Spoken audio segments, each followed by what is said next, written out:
JD.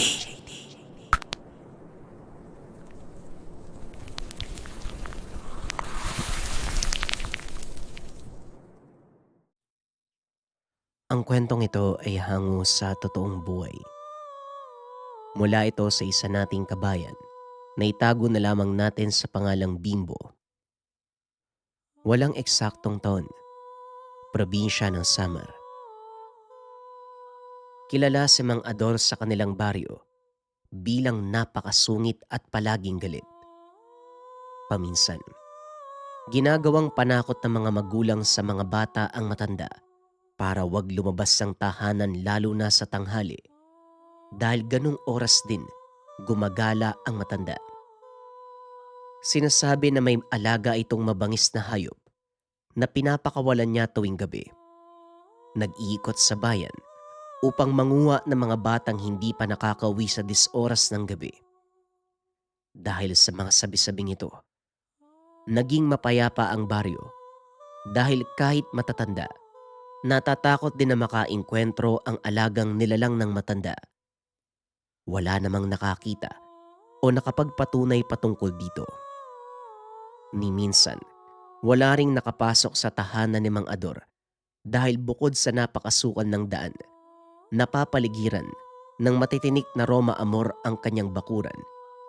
Ngunit sa hindi inaasahang pagkakataon, isang paslit ang aksidenteng nakapasok sa bakuran. Ito ay walang iba kung hindi si Bimbo. Napakakulit at halos hindi mapigilan ng kanyang ina. Bigla na lamang nawawala sa bahay, lalo na sa oras ng siesta. Mahilig manirador ng ibon ng paslit at kadalasan itong nasa gitna ng kagubatan o hindi kaya naman sa mga palayan. Nang mga sandaling yun, may ibong hinahabol si Bimbo at hindi sinasadyang pumasok sa bakuran ni Mang Ador. Aalis na lang sana ang paslit nang maalala nito na wala ang matanda, lalong-lalo na tuwing tanghali, kaya pinasok nito ang bakuran. Pagdating sa loob, nakita ni Bimbo ang napakaraming manok at iba pang hayop. May mga gulay din na tanim ang matanda. Nagpa siya ang paslit na mag-ikot sa paligid hanggang sa marating nito ang likod ng bahay. Doon nakita niya ang napakalaking kulungan na nakabukas. Masyadong madilim sa loob kaya hindi makita ng paslit kung ano ang laman. Sa isip ni Bimbo, ito na marahil ang sinasabing alaga ng matanda. Kaya dahan-dahan itong umatras para makalayo sa kulungan. Ngunit habang umaatras may nabangga ito. Marahang lumingon si Bimbo at nakita si Mang Ador. Anong ginagawa mo dito? Sino nagsabing pasukin mo ang aking bakuran? Napasigaw si Bimbo. Tumakbo habang nakatingin sa matanda. Dahilan para mabangga ito sa isang puno at mawalan ng malay. Nang magising, nakaiga siya sa malambot na higaan. May nakatapal na dahon sa noo. Una na kita. Mataas ang hagdan ng bahay na ito. Baka mamaya tumakbo ka na naman, tapos mahulog ka. Huwag ka mag-alala, hindi kita kakainin. Kung magiging mabait ka. Ah, ah, ah, ah, ah, ah, ah. Napalunok ng laway si Bimbo at nag-ayos ng upo. Ipapakain niyo po ba ako sa mga alaga niyo? Hindi ko makain ng tinadtad na bata ang aking mga manok at pato. Bakit mo naman sinasabi ang bagay na yan? Yun po kasi yung sabi sa bayan eh. May alaga daw po kayong nilalang tapos pinapagala niyo po tuwing gabi. Sa palagay mo, totoo ba ang sinasabi nila? May nakita ka ba na kakaibang nilalang sa paligid? Wala po. Bakit po sinabi ng mga tao yun kung wala silang nakita?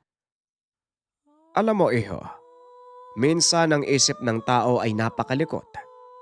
Madalas silang mag-isip ng kung ano sa kapwa. Kesyo mambabarang daw ako. Baliw na matanda. May narinig pa ako nagsabi na aswang daw ako eh. Ha ha ha ha ha ha. Pero lahat ng yon walang katotohanan. Kagaya nyo, normal ako na tao. Ayoko lang nakikihalubelo sa marami. Kung ganun, nagsisinungaling sa akin si nanay at tatay tungkol po sa inyo. Bakit? Ano bang kwento ng mga magulang mo tungkol sa akin? Yun nga daw ho. May alaga daw kayong nilalang tapos pinapakawalan nyo tuwing gabi. Para mangain daw po ng mga bata na hindi pa umuwi sa oras. Tapos tuwing tanghali, naggagala daw po kayo sa bayan para manguha ng bata tapos ipapakain po sa alaga nyo. Ganun ba? Aba, di ko alam yun Pero kumusta naman ang pakiramdam mo? May masakit ba sa'yo? Laking gulat ng paslit. Ibang-iba ang ugali ng matandang karap niya kesa sa mang-ador na laman ng kwento ng mga taga-baryo. At saka bakit po ba ang bait nyo? Sabi ng mga tao palagi daw po kayong galit tapos masungit pa. Hayaan mo lang sila. O siya, ihahatid na kita pa uwi. Maggagabi na. Baka nag-aalala ang mga magulang mo. Oo nga ho eh. Hinahanap na siguro ko ng nanay ko. Uwi na po ko Sasamahan na kita, baka maligaw ka. Paano po ko maliligaw? Lalabas lang naman ako ng bakuran. Diyan ka nagkakamali. Sa sandaling pumasok ka sa bakuran ko, maaari kang lumabas sa ibang bahagi ng bayan. Hayaan mo, ipapakita ko sa'yo. Tumayo ang matanda at naglakad palabas. Sinundan naman ito ni Bimbo. Hindi ba dito ka nang galing kanina? Sige, subukan mong lumabas. Sinunod ni Bimbo ang sinabi ni Mang Ador. Laking gulat nito. Lumabas siya sa kanilang paaralan. Muli itong pumasok at sa pagkakataong yun, sa loob ng bahay lumabas. Ano? Nakita mo na ba ang sinasabi ko? Alam mo, Bimbo, hindi pangkaraniwan ng lugar na ito. At tanging ako lang ang nakakaalam ng labas-masok sa sarili kong bakuran. Bakit naman po ganun, Tatang? Sa susunod ko na ipapaliwanag. Sa ngayon umuwi ka na muna. Nag-aalala sa'yo ang iyong ina. Doon ka dumaan sa tabi ng malaking puno. Direkta yan mismo sa bahay niyo. Ibig bong sabihin, pwede akong bumalik. Oo naman. Kahit araw-araw pa. Yan ay kung hindi ka matatakot. Bakit naman po ako matatakot? Mabait nga po kayo. At saka hindi naman totoo yung mga alaga niyong kumakain ng bata, di ba? Sige na. Umuwi ka na. Kita na lang tayo bukas. Dali-daling lumabas ng bakuran ng pasit. Nagulat ito nang matagpuan ang sarili sa loob ng silid. O Bimbo, nandiyan ka na pala.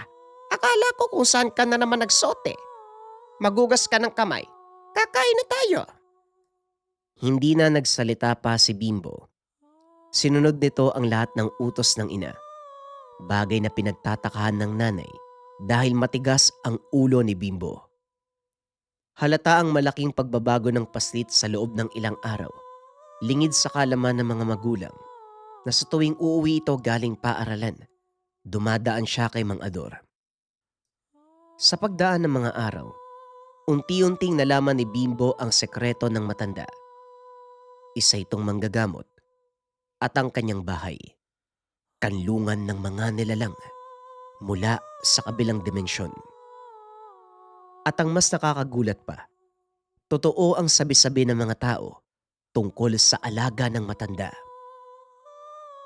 May alaga akong sigbin, Bimbo. Pero hindi sila nangangain ng mga bata. Ang totoo, inuutosan ko silang magdala ng gamot sa mga pasyente ko. Maling-mali po pala yung pagkakakilala sa inyo ng mga tao. Bakit kaya ganun sila, Manong? Hayaan mo silang mag-isip ng kung ano, Bimbo. Ang mahalaga, alam kong tama ang ginagawa ko. Oo nga naman, Manong. Hindi ko naman po kayo nakitang nananakit ng ibang tao. Minsan pa nga ikaw yung sinasaktan. Hindi yun may iwasan, iho. May mga pagkakataon talaga na nangyayari ang mga ganong bagay. Kailangan mo lang unawain ang kapwa mo at matutong magpatawad. Napuno ng pangaral ang isipan ni Bimbo. Hindi nito namalayan. Nagiging masunuri na rin siya sa mga magulang. Sa paglipas sa mga taon, unti-unting pinag-aralan ni Bimbo ang panggagamot. Hanggang sa tumungtong sa edad na 16 na taon. Mukhang handa ka nang maging isang manggagamot, Bimbo ah. Sino mag-aakala na ang batang naligaw sa bakuran ko noon ay siyang magmamana ng lahat ng aking kakayahan? Po, paano niyo po nasabing ako magmamana ng lahat ng nalalaman niyo? Simple lang, iho. Dahil ikaw lang ang tanging nagkaroon ng interes sa mga ganitong bagay. Hindi basta-basta ang panggagamot. Lalo na kung ikaw ang magiging tagapangalaga ng isang lugar na kagaya nito. Ngunit nagpakita ka ng kakaibang abilidad at malasakit sa mga nilalang na hindi nagmula sa mundo natin. Ginawa ko lang naman po yun dapat eh. Kahit mga engkanto sila, ginawa pa rin sila ng Diyos, hindi po ba? Kagaya natin, may patas po silang karapatan sa mundo. Tama ka naman. Pero lagi mong tatandaan, ang mga engkanto ay hindi para sa mundo ng mga tao. Masyadong hapawang pag-unawa ng mga tao ko ikukumpara sa mga engkanto. Hindi nila naiintindihan ang mga bagay na nangyayari sa kabilang mundo dahil nasanay ang kaisipan nila sa mga nakaugaliang kaganapan. Kaya, anumang gawin ng mga engkanto para sa ating mga tao, ito ay malaking misteryo at kababalagan na kung tutuusin, pangkaraniwan lang ito para sa kanila. Kaya nga ho eh. Kailangan nating lawakan ang pag-unawa sa mga bagay-bagay. At tungkol naman po sa sinabi nyo, sige ho, susubukan kong gampanan tungkulin ng isang tagapangalaga. Kung ganon, simulan na natin. Umuwi ka sa inyo dahil may masamang nangyari sa iyong ina. Siya ang una mong pasyente. Ano ho? Sigurado po ba kayo? Oo, Bimbo. At habang nag-uusap tayo, siguradong namimilipit na sa sakit ang iyong ina. Kaya magbadali ka. Alam mo na kung saan ang daan. Hindi na nagdalawang isip si Bimbo. Dali-dali itong umuwi sa kanilang tahanan upang tignan ang kalagayan ng ina. Nakita niya itong nakahiga sa kama habang sinasapo ang tiyan. Ano pong nangyari sa inyo, Nay? May masakit po ba sa inyo? Hindi ko alam ko bakit. Pero bigla na lang sumakit ng todo ang tiyan ko.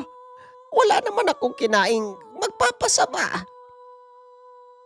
Hinawakan ng binata ang pulso ng ina. Napag-alamang nabati ito ng isang taong malakas ang usog. Nay, mukhang nausog po kayo ah. Inihipan nito ang kanyang palad. Inilapat sa tiyan ng ina. Biglang nawala ang sakit sa tiyan. Bagay na kinamangha ni Aling Mirna. Alam mo, Bimbo, ang laki ng pinagbago mo. Hindi ko lang sinasabi sa'yo noon pa. May napansin akong kakaiba eh. At ngayong nagawa mo kong gamutin, sabihin mo sa akin, paano kang natutong manggamot? Hindi na po mahalaga yan, Nay. Isipin nyo na lang po na nahanap ko na ang aking sariling landas. Sa ngayon magpahinga po muna kayo. Hindi pangkaraniwang usog ang nangyari sa inyo. Anong ibig mong sabihin, Bimbo? May isang taong naiinggit sa inyo. Nagpalipad hangin ng kung anong orasyon. Nay, posible po kayo mamatay sa ginawa niya. Mamaya ko na po ipapaliwanag kung paanong nangyari. Sa ngayon, kailangan muna nating puntahan si Mang Ador. Anong sinabi mo? Bakit tayo pupunta kay Mang Ador? Kumalma po kayo, Nay. Mamaya ko na ipapaliwanag ang lahat. Dito lang kayo, babalik din ako kaagad. Dali-daling tumakbo ang binata kay Mang Ador. Sinabi nito ang nangyari. Mukhang mabigat ang una mong pagsubok. Sa tingin mo, kakayanin mo ba? Kahit hindi ko kaya, Manong, kailangan kong kayanin eh. Buhay ng nanay ko nakasalalay dito. Kung ganon maganda ka, kailangan nating matunton ang taong nagtanim ng sakit sa nanay mo. Babala lang Bimbo ha, maaari tayong mapalaban. Mapalaban sa ano, Manong? Malalaman mo mamaya. Tara, puntahan natin ang iyong ina. Sige ho, nag-aantay nga po siya tamang-tama. Nasabi ko na po sa kanya yung tungkol sa inyo. Baka kung ano-anong sinabi mo ha. Hindi ho. Tara, Manong. Pagdating sa tahanan, nakahiga pa din ang ina ni Bimbo. Nay, nandito na po kami ni Manong Ador. Tutulungan niya po tayo. Ano ka ba naman, Bimbo? Bakit inabala mo pa si Mang Adon? Manong pasensya na po kayo dito sa anak ko. Walang anuman, pero seryoso ang lagay mo. Kaya sumangguni sa akin si Bimbo. Isa pa, eto naman talaga ang trabaho ko eh. Isa ko manggagamot, yun nga lang. Wala sa mga taga dito sa atin ang naniniwala o nakakakilala sa akin. Ay, ganun ho ba? Pero ano po ba talagang nangyari sa akin? Ang sabi ng anak ko, may nagtanim daw ng sumpa. Tama ang sinabi ni Bimbo. Alam mo ba, mahusay na estudyante ang anak mo. Bimbo, bakit hindi natin simulan ang panggagamot sa nanay mo? Sige po, Manong. Ako na ang bahala. Tumayo ang matanda. Hinayaan si Bimbo na sagawa ang ritual.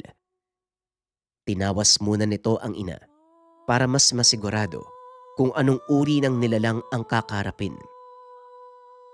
Matapos ang pagtatawas, ipinakita ni Bimbo ang kinalabasan kay Mang Ador. Nalaman na aswang ang dahilan ng pagkakasakit ng kanyang ina. Mukhang kailangan nating tugisin ang nilalang na ito, Bimbo. Maaari bang ako na magpatuloy ng panggagamot? May kailangan lang akong gawin sa iyong ina. Sige po, Manong. Kayo na po magpatuloy. Kinausap ni Mang Ador ang ginang na siya ang magpapatuloy sa panggagamot. Pumayag naman ito. Kumuha ng maliit na sisidlan si Mang Ador. Ibinuhos ang laman sa palad. Sabay pahid nito sa noo at likod ng tenga ni Aling Mirna. Maya-maya lang nawala ng malay ang ginang. Inutusan ni Mang Ador si Bimbo na buksan ang kanilang pintuan dahil may darating na nilalang. Sinunod naman ito ng binata.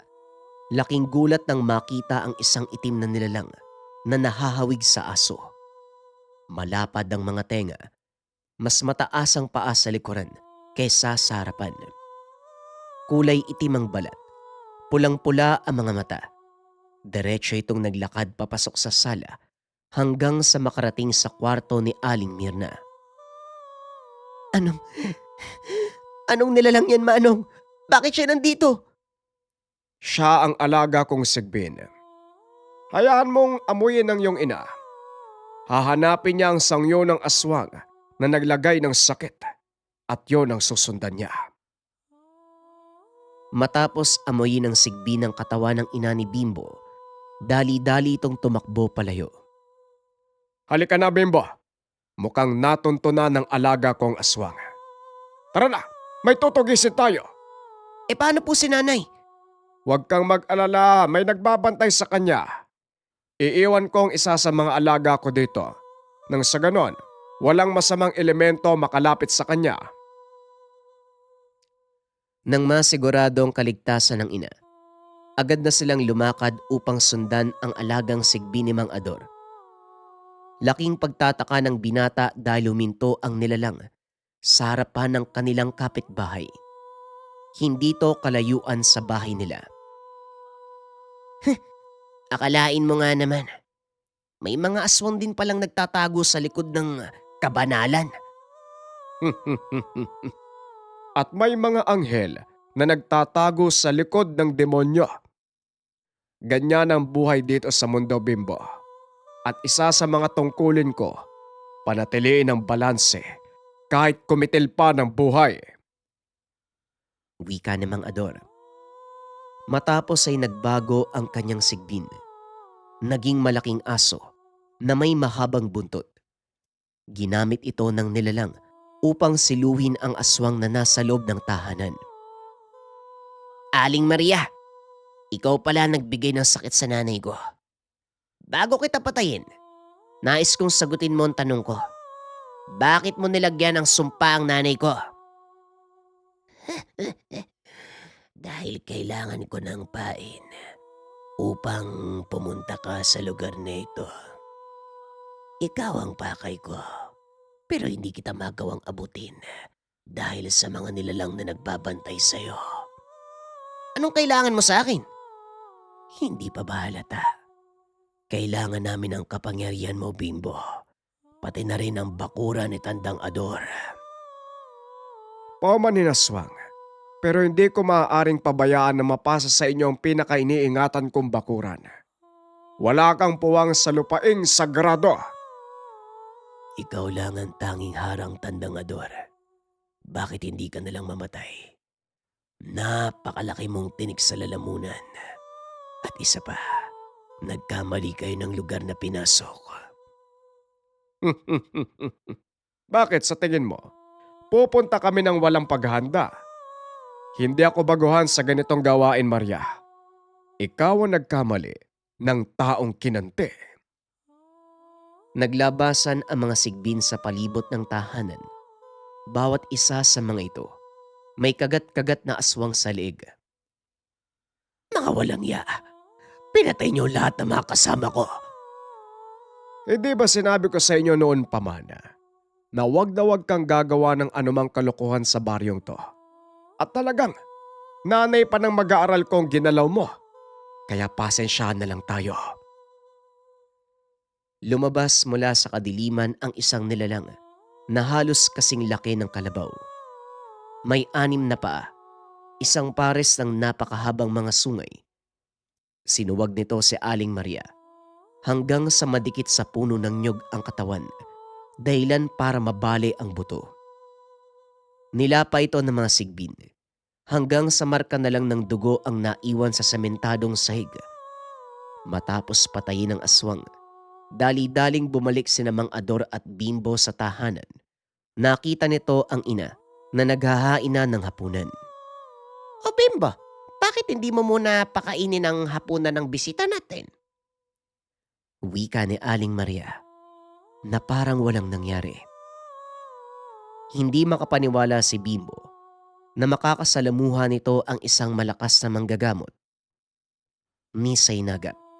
Hindi nito pinangarap na magkaroon ng malakas na kapangyarihan. Ngunit para sa binata, ito ang kapalarang nag-aantay sa kanya. Lumipas ang ilang taon, tuluyan ang namaalam si Mang Ador. Si Bimbo ang nagpatuloy ng gawain. Hindi naman tumutol ang ina.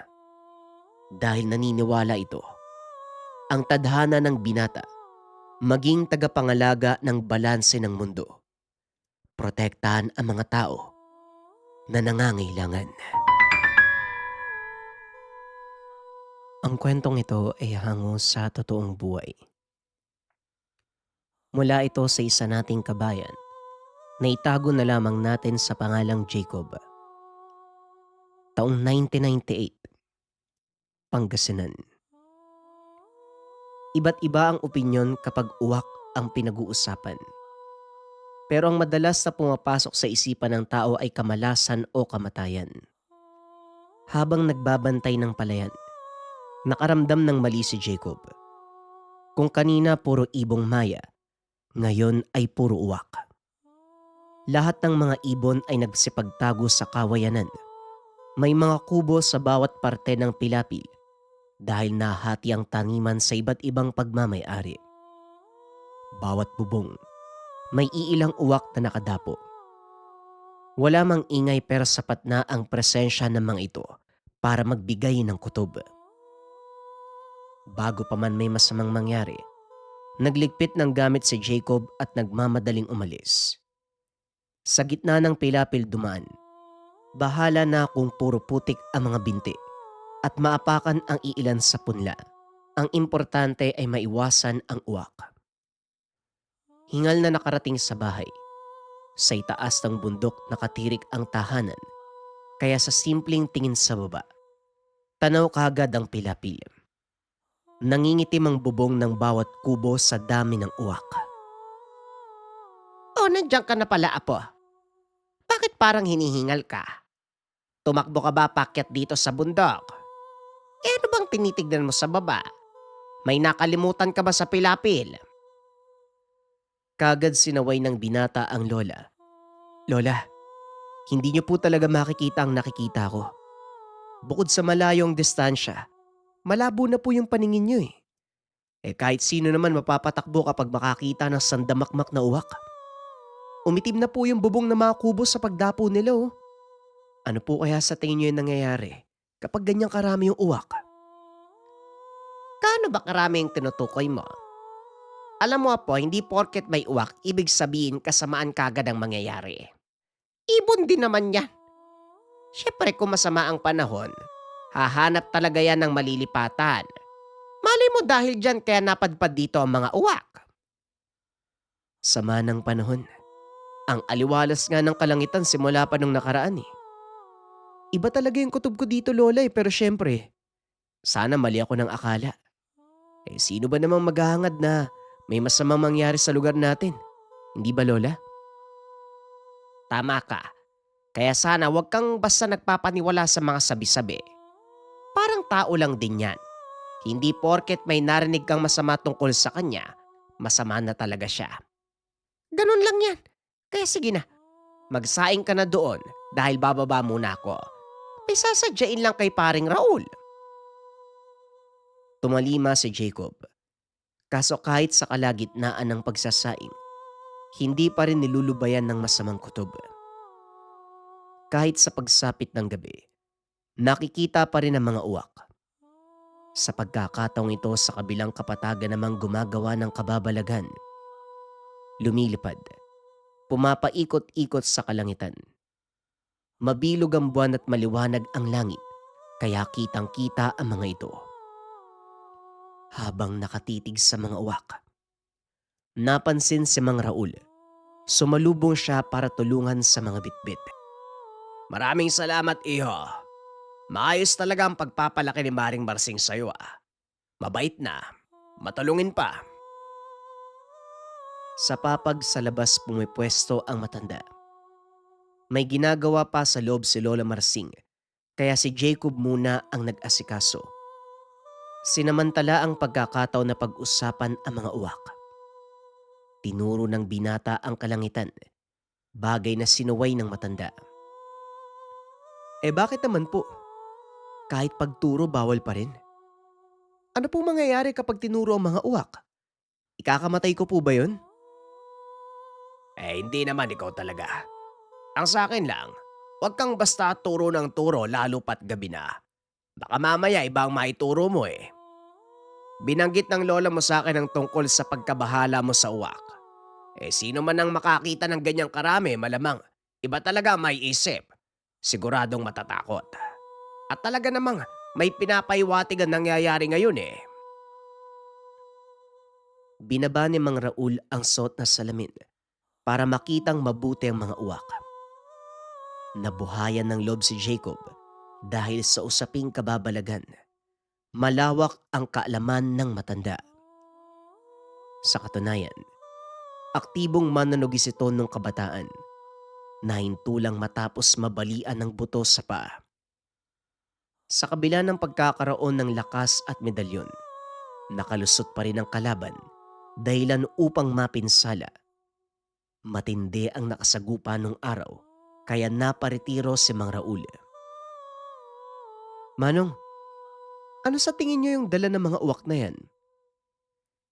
Kinabahan ng binata sa makahulugan ng ngiti ni Mang Raul.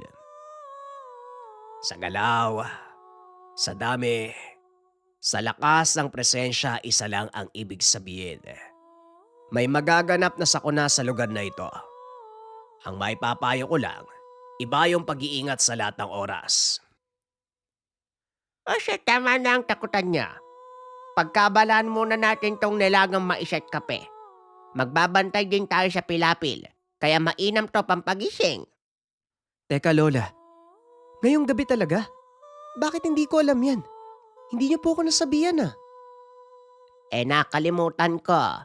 Ngayon ko lang din naisip eh. Hinasa mo naman kanina ang itak ano. Kakailanganin natin yon. Malay mo mapalaban. Nanita ka pa na tama na ang takutan pero ikaw naman tong tumatakot sa apo mo. Pilya ka talaga, Marsing. Hindi naman siguro sasama si Jacob. Matatakotin ng batang yan eh. Lola, sasama ako ha. At saka, nagkaintindihan kayong dalawa. Alam kong may gagawin kayo eh. Natawa ang matatanda sa sinabi ni Jacob. Natatakot mang magbantay ng pilapilis sa gabi. Hindi pinansin dahil gustong masaksiyan ang gagawin ng dalawa. Minsan nang lumabas ang mga ito at pagbalik. Nakutuba ng binata, nakipaglaban sa isang nilalang. Hindi rin maitatanggi na interesado si Lola Marsing sa ganitong usapin. Lumipas ang sandali. Isa-isang inalalayan ni Jacob ang mga ito pababa ng kabundukan nang makita ang kupad na kilos ng matatanda. Napaisip kung kakayanin nga ba kapag humarap sa isang nilalang kung ganyan na ang galaw nila. Bago pa maituloy ang pagdududa sa mga ito, nagsalita si Mang Raul na parabang nababasa ang takbo ng isipan niya. Pagongman kong kumilos, may nakatago pa ring lakas. Sige na, si Marsing ang alalayan mo. Kaya ko pa namang maglakad. Pagtawid nila ng sapa, natigilan si Jacob dahil nasipat ang isang figura. Aswang kagad ang pumasok sa isip dahil batay na rin sa hubog at pakiramdam. Hinigpitan ni Lola Marsing ang hawak sa braso dahilan para mabaling ang pansin. Nawala na rin ang figura pagbalik ng tingin. Nakarating sa kubo, pagpasok na pagpasok, napapitlag sa bigla ang paglipad ng uwak. May nakapasok pala. Tumabi ka muna, Jacob. Magpapausok muna ako dyan sa loob para alisin ang amoy ng ibon. Kamangyan ang pinausok sa isang bao. Sinamahan ng dahong ng maranggo. Sa sobrang sama ng amoy, sumakit ang ilong ni Jacob. Pagsilip niya sa ikaapat na kubo sa kalayuan, may matanda na nagsende ng sulo sa labas. Sinubukan pang tawagin pero hindi ito sumagot. Nanahimik na lang ang binata sa takot na makaagaw pansin ng hindi pang karaniwang nilalang. Nang matapos ang pagpapausok sa loob, lumipat sa labas. Habang nag-oorasyon si Mang Raul, inabala ni Jacob ang sarili sa pagsusunog ng panggatong. Sa sulok ng paningin, may ibang napansin. Sa bawat siklab ng apoy, ganon din na nangyayari sa pagsusunog sa kabilang dako. Nang aninagi ng matanda doon, katulad sa kanya ang postura, sinubukang igalaw ang kamay.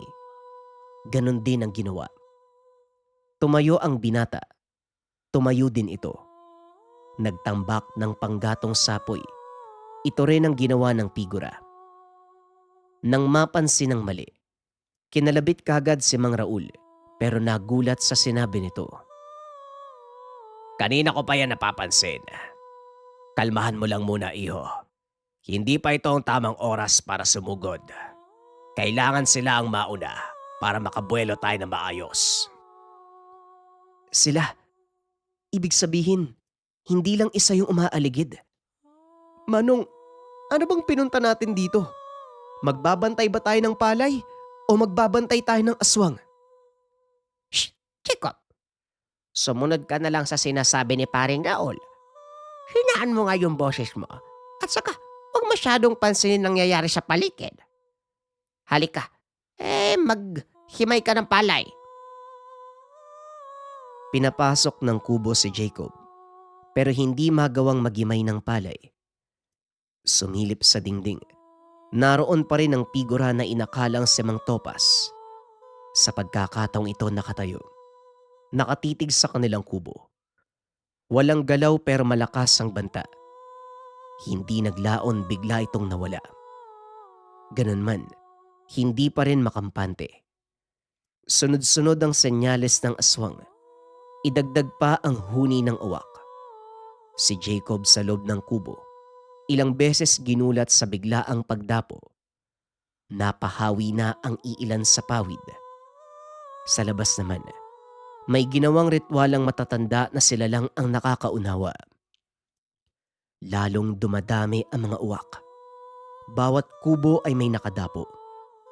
Maliban na lang sa kubo nila. Matapos umepekto ang ritual ay isa-isang umalis. Sinindihan ni Mang Raul ang bawat baon ng pausok. Pagkatapos hinagi sa iba't ibang direksyon. Nang malanghap na mga uwak, nag-ingay at nagpulasan. Kaso ang figura ng matanda ay hindi lumubay. Nasa kabilang dulo ng pilapil, ginagaya ang galaw ni Mang Raul. Gusto ata makipagtsatsa ng animal na yan ah. Sayawan ko kaya muna. Pabirong wika ni Mang Raul. Ginalaw-galaw ang katawan.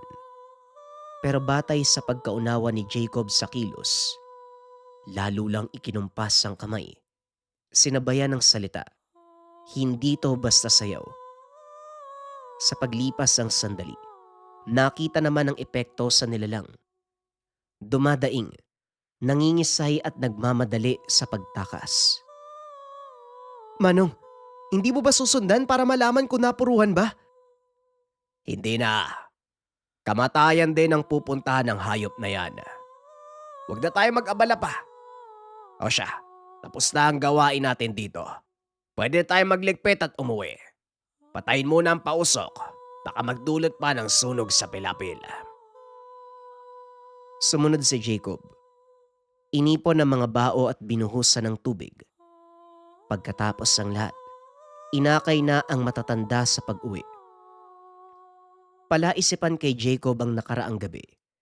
Hindi napigilang usisain si Lola Marsing. La, nagtataka po talaga ako ha. Alam niyo po ba ni Mang Raul yung nangyayari sa palayan? Kasi parang planado niyo ang lahat eh. Akala ko ba kilala mo si paring Raul? Dito ka pinanganak at lumaki sa lugar. Kaya kilala mo mga tao dito. Lalo na si paring Raul. Bueno, may pagkakataon na nahuhulaan niya ang galaw ng panahon. Lalo na kapag nakakita ng uwak. Nung pinuntahan ko siya kahapon, pumayag ako sa sinabi niya. Magpapasama sa pilapil kasi ayon sa kanya, may dadayong aswang para manalanta. Nakita mo naman nagkatotoo. Aba ayos ah. Kakaiba yung lakas ng Mang Raul ah. Kailan po ba yung susunod na engkwentro? Sasama po uli ako. Parang hindi ka naman natakot. O sige, pero may gagawin ka muna bago makasama sa susunod na laban. Ang gagawin mo, sobrang simple. Mag-abang sa mga uwak. Sa sinabi ng matanda, natagpuan ni Jacob ang sariling nag-iintay sa paglitaw ng mga uwak. Katulad ng inaasahan, pagsapit ng hapon, grupo ng uwak ang umaaligid sa hangin. Sa pagkakataong ito hindi sa pilapil, kung hindi sa kabayan. Agad itong ibinalita kay Mang Raul, pero nagulat sa sinabi nito. Hindi tayo pwedeng makialam, iho. May manunugis na darating mamayang gabi. Hindi naman siya ang nakatakdang tagapagligtas ng lugar. Mapapadaan lang siya. Maaktuhan ng aswang na ng bibiktima. Yan po ba yung kahulugan ng mga uwak ngayon? Eh, bakit hindi tayo pwedeng pumunta? Malay niyo po makatulong tayo. Iho, ang nakadakda, hindi pwedeng pakialaman dahil mamaya sa halip na makatulong, makaperwisyo pa tayo. Sige na, umuwi ka na. Tumulong kay Maring Marsing. Salamat sa balita mo. Dismayadong umuwi ang binata. Natatakot mang pakinggan ang magaganap. May parte ng pagkatao na gustong makakita ng aktwal na laban ng manunugis at aswang. Binagsak ang sarili sa upuan. Blankong tumitig sa palayan. Sa baba ng may nagsalita. Magandang gabi sa inyo, iyo. Ako nga pala si Bebot. Isang manlalakbay. Pwede ba makiusap ng isang gabi sa inyo? Malayo pa kasi ang lalakarin ko. Inabutan na ng gabi sa daan. Ay oo naman halika. May tsura ka ha. Manlalakbay. Saan naman ang tungo mo at saan ka galing?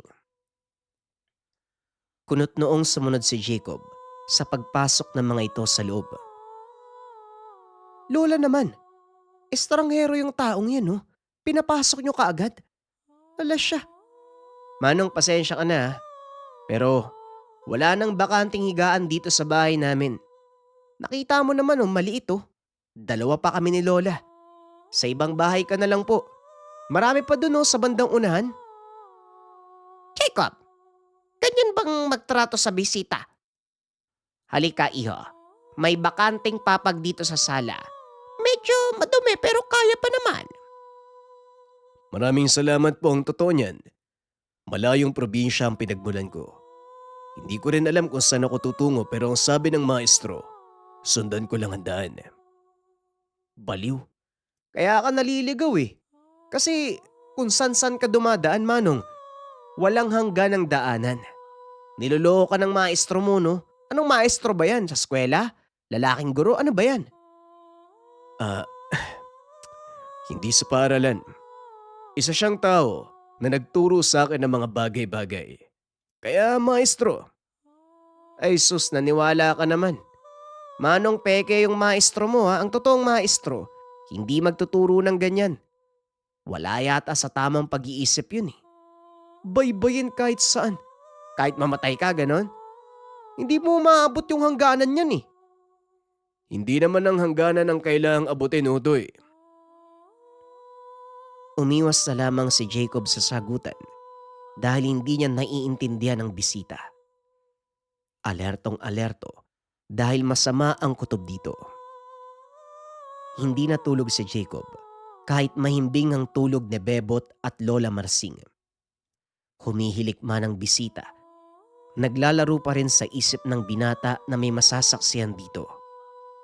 At katulad ng inasahan, paglipas ng mga oras maingat itong pumuslit sa labas. Ang hindi lang maintindihan, kung lalabas ito sandali, bakit kailangan pang dali ng mga gamit? Tahimik na sumunod si Jacob. Nagbitbit na rin ng itak bilang panlaban. Naguguluhan nga lang dahil palipat-lipat ang direksyon si Bebot. Makalipas ang ilang sandali, nakarating din sa bayan. Baliw talaga. Dito lang pala pupunta, ang layo pa ng dinaanan. Kawatan yata to eh. Balak pasukan yung bahay. Lagot ka sa akin ngayon. Hinanda ni Jacob ang sarili para hulihin sa akto. Pero salip, nanlamig ng maramdaman ang nakakakilabot na presensya. Paglingon ay nakatitig ang aswang.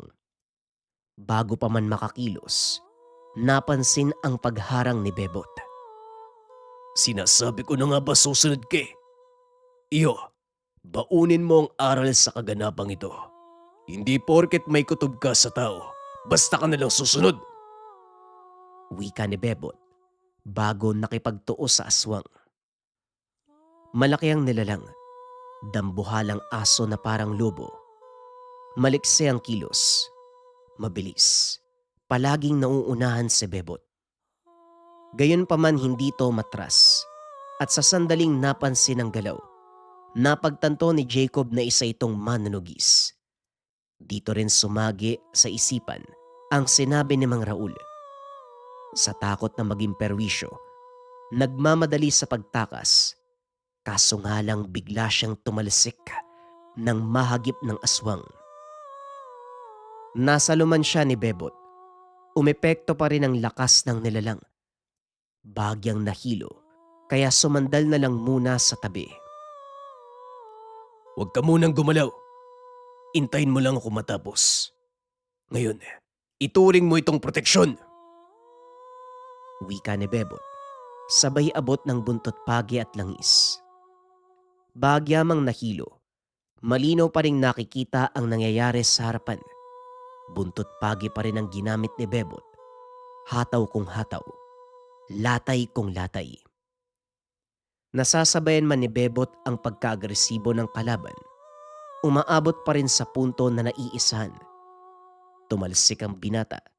Natagalan sa pagtayo kaya nadadaganan. Pinigilang mabuti ang ulo ng aswang dahil handa ng kumagat.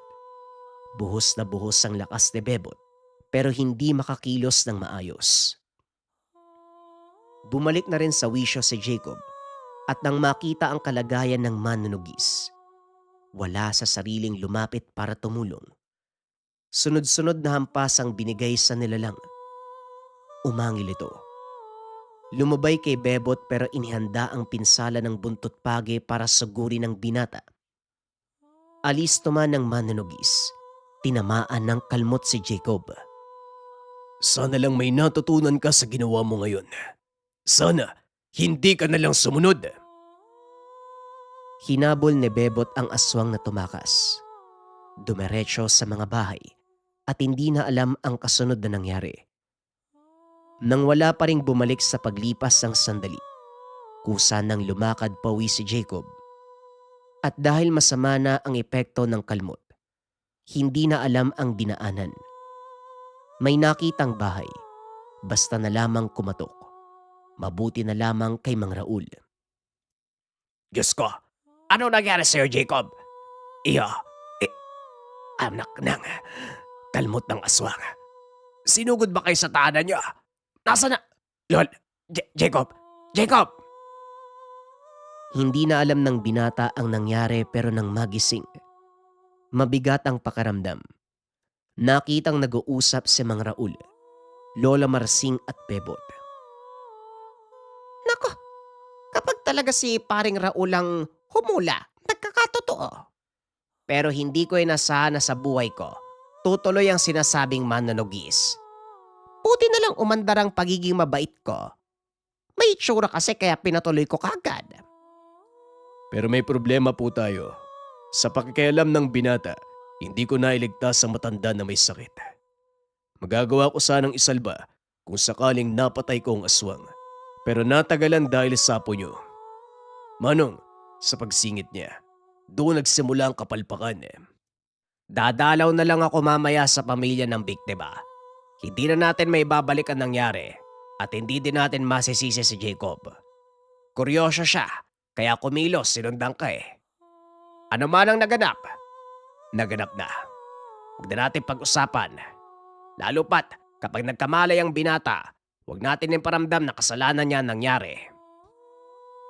Kaso nga lang, lahat ng ito ay narinig ni Jacob. Nagpaalam na si Bebot na tutuloy sa paglalakbay. Si Mang Raul naman bumaba ng kabundukan para magtungo sa pamilya ng biktima at makiramay.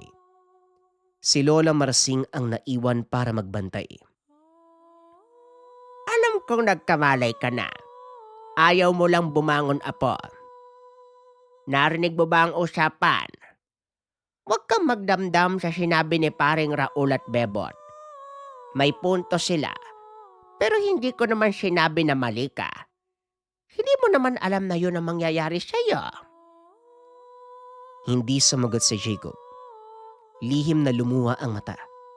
Dahil para sa kanya, siya ang dahilan kung bakit may nasawi. Sa paglipas ng araw, bumuti na rin ang kalagayan ni Jacob. Siya mismo ang dumalaw sa burol. Nagtaka mga kaanak dahil siya pa ang mas humagulgol kaysa sa kanila. Wala nang pakialam ang binata. Paulit-ulit na humingi ng kapatawaran sa isipan hanggang sa gumaan ang pakiramdam. Sa araw ng libing, nasipat ang mga uwak sa hangin. May hula si Mang Raul. Sa susunod na mga araw, may masasagupang aswang at muli. May albularyong tutugon sa hamon. Hindi pa tapos magsalita ang matanda. Umalis na kagad si Jacob. Hindi na gusto pang marinig. Natatakot na makagawa muli ng mali. Kahit sa pagbabantay ng pilapil, iniiwasan ang mga uwak. Kapag nariyan ang mga yan, kagad uwi si Jacob at hindi titignan ang mga ito. Patuloy pa rin siyang inuusig ng konsensya sa nangyari. Nang dahil sa pagiging pasaway, nang dahil sa maling akala, merong namatay dahil sa maling kaganapan. Ang kwentong ito ay hango sa totoong buhay. Mula ito sa isa nating kabayan na itago na lamang natin sa pangalang Rambo. Taong 1985. Maguindanao. May paniniwala ang mga antingero na kapag hindi naipasa ang anting-anting bago mamatay, ang gamit ay isasama sa hukay. Ito ay upang mabigyan ng proteksyon sa posibleng pagnanakaw ng kalaban. May kampon ng kaliwa na kapag natunugan ang pagpanaw ng isang manunugis, magkakainteres sa tangan nito. At upang mapangalagaan ang anting-anting, isang manunugis ang nagpasyang kolektahin ang mga ito. Si Rambo. Ang binatang ito ay nag-aaral sa ilalim ng turo ng espiritual na lakas. Kaso nga lang, ang maestrong pinagsisilbihan ay nasawi sa matinding laban. At ito rin ang isa sa dahilan kung bakit naisipan na maging kolektor ng anting-anting. Una sa listahan, ang medalyon ng maestro. Ayon sa turo ng yumaong maestro, makukuha lamang ang tangan matapos ang 40 araw. May takdang oras din para magtagumpay sa pagkuha. Sa libingan ng maestro, naghihintay na lang ng oras si Rambo. Matao ang sementeryo dahil sumakto sa araw ng mga patay. Nang mga sandaling ito, may kahina-hinalang grupo na iniisa-isa ang mga puntod. Sa kilos sila, katulad niya nangungulekta din ng gamit. Ang kaibahan lang, sa kanan nagsisilbi ang binata, samantalang ang mga ito ay alagad ng kaliwa. Pabalik-balik ang mga ito sa puntod ng maestro. Hindi lang makatsyempo dahil sa dami ng tao. Nang malingat, lumapit si Rambo at pasimpleng binasbasan. Sa sunod na paglapit ng kalaban, agad umatras matapos mapansin ang puwersa. Panay pa ang iling na tila ba sumakit ang ulo. Dumiretso ang mga ito sa likurang bahagi kung saan kagubatan na. Dito narinig ang usapan. Napansin nyo? Wala yung kanina. Ang tindi ng epekto. Kamuntikan pa ako mawalan ng malay. Isa lang ang ibig sabihin nito. Hindi lang tayo ang umaaligid sa yumaong manunugis. Halugugin niyo ang buong sementeryo. Hanapin kung sino man ang naglagay ng puwersa sa puntod. Mag-ingat kayo at huwag magkakamali. Kapag nagkataon, mabibisto tayo. Uno, kuryoso lang ako ha. Gano'n ba kakilala yung namatay? Kasi nang utusan tayo ni Pinuno, ang yumao kagad ang sinabi mo. May ugnayan ba kayo? Huwag nang maraming satsat. Sumunod ka na lang sa iba at tumulong sa paghanap. Pero sige na nga, hindi ka rin naman titigil sa kakatanong eh. Kilala ko ang yumao. Dati ako nagsilbi sa ilalim ng turo niya. Pero dahil sa hindi tugbang paniniwala, umalis ako. Si Maestro Fernan, isa sa pinakamahusay pagdating sa espiritual na kakayahan. Kaya palagi niyang naipapanalo ang bawat laban. Sa lahat ng pamamaraan ng kanan, espiritual na kakayahan ang pinakamataas. Kaya mong patayin ang kalaban ng hindi gumagamit ng das. Talagang mahusay pala to ah. Ang mali mo lang, hindi ka nagpaturo sa espiritual bago ka umalis. E di sana ikaw yung kanang kamay ni Pinuno. Ama na Kael, sumunod ka na sa iba at tumulong sa paghanap. Kapag nagilap ang taong ito at nanlaban, alam mo na ako anong gagawin. Nasundan ng tingin ni Rambo ang mga ito. Kinargahan ng mataas na sabulag ang sarili. Nakipagsabayan sa kanila. Habang naghahanap ang lalaki na tinawag sa pangalang Uno, hindi nito napansin na nakasunod lang sa likuran si Rambo. Gumamit pa ito ng orasyon pero hindi umabot sa binata. Napailing na lang din dahil mababang uri ng kakayahan ang taglay. Sa pagsapit ng oras, sinimulan ni Rambo ang paghukay sa libingan ng maestro. Depensa at selyo ang pinalibot kaya habang hinahalungkat, walang nakapansin sa kanya. Matapos makuha ang tangan, binalik sa ayos ang lahat. Hindi tinanggal ang depensa para sa pag-alis. Hindi magagalaw ng sino man ang bangkay ng yumao. Bilang respeto sa gamit ng dating maestro, dinasalan ito. Maayos na inilahad sa altar. Walang balak gamitin dahil walang basbas mula sa yumao na siya ang mangangalaga. Kahit na minsan na nitong binanggit na siya ang susunod, wala pa ring formal na abiso. Binalot ito ng tela. Inilagay sa kahon. Hinayaang alagaan ng altar. Hindi dito nagtatapos ang pangolekta. Dumayo sa kabilang sementeryo para hanapin ang kasunod na listahan. Kasama nito ng maestro na sabay ding nakipaglaban at kasabayang nasawi. Mutya ng kidlatang taglay. Kaso nga lang, napatras nang makita ang umaaligid na mangalok sa puntod. Ang mangalok, uri ng aswang na kumakain ng bangkay.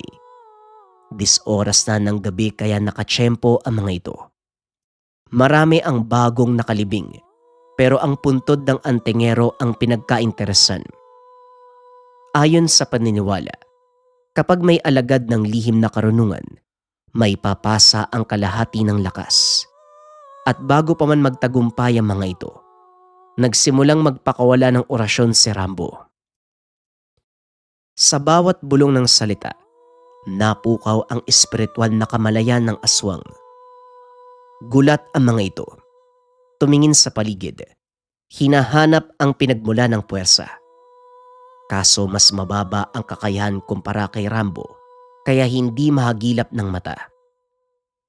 Ang ginawa ng binata, pinaghiwalay ang espiritu at katawan ng mga aswang. Bumagsak ang katawang lupa. Nakalutang ang kaluluwa. Natataranta. Nagtatanong sa isa't isa kung ano ang nangyari. Lumabas si Rambo para sagutin ang mga ito. Magandang gabi sa inyo, mga aswang. Bago sa inyo ang ataking ito, ano? Bihira lang ang kakayahan na ito. Maswerte kayo nakaranas. Hindi ko na kailangan mag-usisa kung ano ang sadya nyo sa patay. Mga mata nyo palang halata na ang pakay nyo eh. Pero nagkamali kayo. Hindi nyo makukuha ang mutya ng namatay. Sino ka? Anong karapatan mong mangialam? Pero nararamdaman ko at hindi ka makakapagtago. Interesado ka din sa mutya. Parehas tayo ng sadya pero malaki ang kaibahan. Sa inyo nakawin para sirain. Sa akin kunin ito at ilagay sa ligtas sa lugar. Hindi na pinansin ang mga ito. Binalingan ang hukay. Sinimulan ang pagkuha ng gamit. Iba yung pag-iingat para hindi mabastos ang bangkay. Asar na asar naman ang kalaban ng magtagumpay na makuha ng binata ang mutya ng kidlat. Hayop, kami dapat ang makakakuha niyan. Kami ang nauna sa lugar. Pakawalan mo kami rito. Maging patas ka. Hindi ko alam kung anong salitang patas. Mabuti pang manahimik na lamang kayo habang buhay. Sa pagbulong ng dasal, nagwawala ang mga ito sa pinsalang nararamdaman. Maya-maya pa nangisay hanggang sa tuluyang kinain ng kadiliman. Dire-diretso na rin ang paglalakbay ng binata. Pinuntahan ng kalapit baryo para hanapin sa kabundukan ang libingan ng manunugis. Buhay pa noon ang dating maestro nang mapag-usapan ng tungkol dito. Kaawa-awa ang sinapit ng manunugis sa kamay ng mga agaras. Pagkatapos itong traidorin na mga kasama, pinagkanulo sa kalaban. Hindi nakapalag dahil kinuha ang gamit. At sa dami ng kalaban, hindi nakayanan ang parusang kamatayan. Wala ring nakakalam kung paanong nailibing ang manunugis. Namalayan na lang nila ang bakas ng hukay. at nang suriin katawan nito ang nakahimlay. Hawak-hawak ang medalyon ng Tres Pico na kahit anong subok kunin, walang nagtagumpay. Ito rin ang babalang iniwan ng maestro. Buwis buhay ang pagkuha ng gamit dahil sa oras na nasawi ang manunugis. Binalot ng lason bilang proteksyon ang medalyon. Pagkatapos masuri ang paligid at matiyak na ligtas ng buksan ng libingan, sinimulan ng paghukay. Pagbungad pa lang, nakaramdam kagad ng epekto ng lason, pansamantalang sinakop ng pananakit ng ulo. Bumigat ang pakaramdam, dahilan para itigil muna ang ginagawa. Lumayo at pinalipas ang oras. Nagsagawa ng orasyon at dito natukoy kung gaano kataas ang lason. Maswerte lang siya na kayang labanan ng katawan ang ganitong klase ng panganib. Gayunpaman, nagdulot ng bagyang pinsala. Pagkatapos pag-aralan ang dapat gawin, sinubukan muli ang paglapit. Pinagana ang espiritual, hinanap ang kaluluwa ng yumao, at dahil hindi lumayo ang kaluluwa ng manunugis, kagad itong nagpakita sa kanya. Kumusta, binata? Natuntun mo ang libingan ko. Hanga ako sa kakayahan na meron ka. Marami nang sumubok na antingero, albularyo, aswang kahit mga engkanto, pero wala sa kanilang nagtagumpay. Sino ang maestro mo? Ikaw ho ang dapat kinukumusta ko. Bakit hanggang ngayon, hindi ka pa rin lumalayo sa lugar na ito?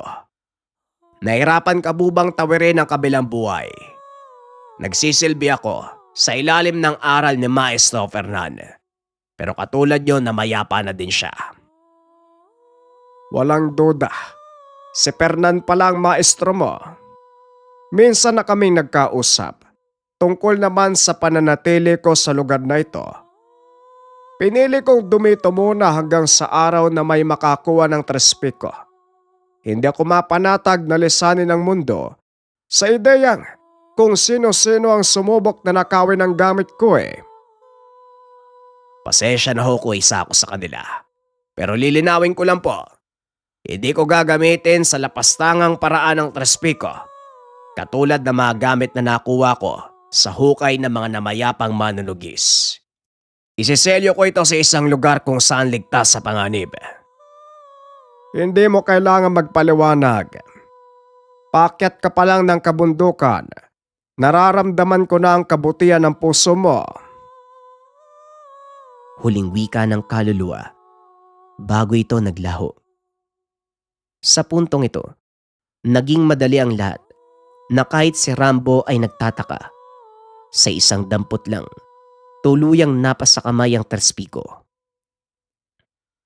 Manong, kung naririnig mo man ako, pangakong aalagaan ko ang gamit. Katulad kung paano ito pinagkatiwala sa akin gayon. Dali-dali itong kinargahan ng sabulag, binalot at itinago. Kaso nga lang, pagbaba ng kabundukan may sumalubong. Dalawang katao ang nakatago sa dilim. Walang figura na makikita pero mararamdaman ang presensya. Umusal ng dasal si Rambo, dahilan para mapilitang lumabas ang mga ito. Batay sa pag-aaral ng lakas at presensya, lahi ng Agaras. Kakaiba ang lakas mo, bata. Pero hindi ito nangangahulugan na makakatakas ka sa amin. Maswerte ka sa parte na nakuha ang Tres Pico ng manunugis. Pero malas ka pa rin dahil ito na ang huli mong gabi. Huwag mo naman akong tinatakot. Baka kumaripas ako ng takbo niyan. Madali naman akong kausap. Marunong din magpigil sa paggamit ng das. Huwag nang kung ano-ano ang sinasabi. Ibigay mo sa akin ang Tres Pico. Nagkatinginan ang dalawang aswang. Nagpalit ng anyo sabay sugod. Inasana ito ni Rambo, kaya tinaasan ng sabulag sabay iwas. Natigil sa kalagitnaan ng mga kalaban, kanya-kanya sa paghahanap. Sinamantala ng binata ang pagkakataon, Pinagana ang espiritual na karunungan. Pinaghiwalay ang kaluluwa at katawan ng mga kalaban.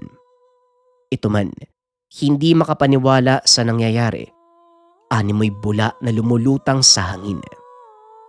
Anong nangyayari? Anong ginagawa ng katawan ko? Bakit ako nakahandusay? Nagwala ang dalawang nilalang. Ngunit kahit anong gawin, walang magawa ang kanilang kaluluwa. Iniwan ng mga ito na nangangapa sa kadiliman. Umuwi muna ng bahay si Rambo para maisilid sa selyadong kahon ng mga gamit. Dinasalan bago itago. At saktong natapos, napansin ang pag-aligid ng grupo. Isang silip na tukoy kagad kung sino. Walang iba kung hindi ang grupong naratnan sa sementeryo. Anak nang, pamilyar sa akin yung lugar na to. Sumugod kami ni Pinuno sa lugar na to noon kaso hindi kami nagtagumpay. Malakas ang antingero na nakatira sa bahay na yan. Siya nga ang tinutukoy ko, si Maestro Fernan. Narinig mo naman ang sinabi ng pinagtanungan natin, di ba? May mag-aaralang maestro na naipasa ang kakayahan sa espiritual na karunungan. Ibig sabihin lang yan, magkasing lakas sila ng dating maestro. Ingat na lang ang lahat kung ayaw niyong humiwalay ang kaluluwa sa katawang lupa. Ano? Ang lala naman yan, pwede ba tayong umatras? Wala naman akong karunungan . Mababang uri ng orasyon yung alam ko. Anong labang ko dyan? Huwag ka na masyadong maarte, Kael. Alam mo na kapag natalo natin ang mag-aaral na yan, hindi lang isang gamit ang makukuha natin. Lahat ng koleksyon niya, mapapasatin. Kaya kumilos na tayo. Nararamdaman ni Rambo ang bawat galaw. Nang magsabay itong bumigkas ng orasyon, sinimulan na rin ng binata ang espiritual na pamamaraan. Sinabay na ang lahat. Sa pagtalab ng ritual, bumagsak ang katawan ng grupo at nakalutang ang kaluluwa. Walang nakaimik sa labis sa gulat. Hinarap ni Rambo si Uno. Kinalas ang ritual. Bumalik lahat sa kanya-kanyang katawan pero wala na sa wisyo. Maliban kay Uno, na kinakailangan pa para makakuha ng impormasyon. Susugod pa sana ito pero inunahan ng binata. Hinawakan ang dugo ang bibig. Huwag ka nang lumaban. Alam mo naman na wala kang binatbat sa akin . Sino ang pinagsisilbihan mo? Bakit ka nagtatanong? Baka hindi mo kayanin kapag sinabi ko sa'yo. Hindi ako nakikipagbiruan. Umamin ka kung ayaw mong matuluyan. Napalunok si Uno nang mapansin ang galaw na mga kasama. Wala sa sariling nagtungos sa kagubatan. Sunod na namalayan, isa-isa nang bumagsak. Ano naman ang gagawin mo kay Pinuno? Kung balak mo siyang puksain ituturo ko, pero kalayaan ko ang kapalit. Bakit ka nakikipagkasundo? Ganyan ka ba kaduwag? Dahil alam ko kung anong klase ng karunungan ang meron ka. Nag-aral ka sa ilalim ng turo ni Maestro Hernan. Alam ko kung ano ang antas ng kapangyarihan mo. Yun naman pala bakit ka nandito? Dahil tungkulin kong sumunod sa utos si Pinuno. Kapag hindi ako kumilos, mamamatay din naman ako . Wala akong pakialam sa kwento mo. Ituro mo sa akin kung sino at nasaan ang Pinuno. Sumunod si Rambo nang lumakad si Uno. Dinala siya nito sa malayong baryo. Sa liblib na lugar, natagpuan si Pinunong Umpong. Narinig na ng binata ang tungkol dito. Pinagmasdang mabuti ang mga binatang kumikilos sa lugar. Nagsasanay ng orasyon at dasal. Napapailing. Masyadong inosente para madamay sa pakay. Pwede na ba akong umalis? Tinuro ko na sa iyo yung lugar . Teka, wala naman ako naaalala na pumayag ako sa mga kondisyon mo. Sa isang salita ni Rambo, humiwalay ang kaluluwa ni Uno. Nangapa ito sa dilim at ang katawang lupa ay ginawang handog sa Pinuno. Natakot ang lahat dahil hinihinalang katawan lamang ang nakikita. Mataas ang sabulag ni Rambo kaya hindi napansin. Dahil dito, kanya-kanya sa pag-alis ang mag-aaral. Anong kaguluhan to? Anong nangyayari sa inyo? Nang makita ng pinuno, dali-daling dinaluhan ng bangkay. Pumuslit naman si Rambo sa loob ng bahay. Nakita nito ang listahan ng manunugis, antingero at albularyo na namayapa. Sa isang kahon, nakatambak ang samot-saring anting-anting, medalyon at mutya. May bigay ng kalikasan, may sariling gawa. Sinuri ang mga ito. Nakahinga dahil selyado ang kakayahan. May bakas na mismong may-ari ang nagselyo upang hindi mapakinabangan ng kung sino man. Nang matunugan ang pagpasok ni Pinunong Umpong, sinadyang kalasin ang sabulag. Nagulat ang pinuno nang makita ang binata. Nagtuon ng patalim sa leg ni Rambo. Pasimpleng tinabig ang itak nang hindi nasusugatan. Sino ka? Anong karapatan mong pumasok sa teritoryo ko? Kanino ka nagsisilbi? Sino sa mga kalaban ko? Marami palang kalaban ano? Kaso hindi ako kasali sa kanila. Kayo-kayo ang naglalaban eh. Lahat kayo kalaban ko. Nag-utos ka ng grupo na masyadong mababa ang karunungan. Inilagay mo sa alanganin ang buhay nila. Hindi ko maintindihan ang layo ng grupo nyo eh. Ano bang silbi niyan? Wala kang pakialam sa aming layunin. Ang mahalaga, uubusin namin kayo. Kaya pala mahina yung mga miyembro eh. Mangmang ang pinuno. Biglang naging agresibo ang mukha ng pinuno. Sumugod ng taga. Umiwas si Rambo. Hinayaan itong ibuhos ang lakas.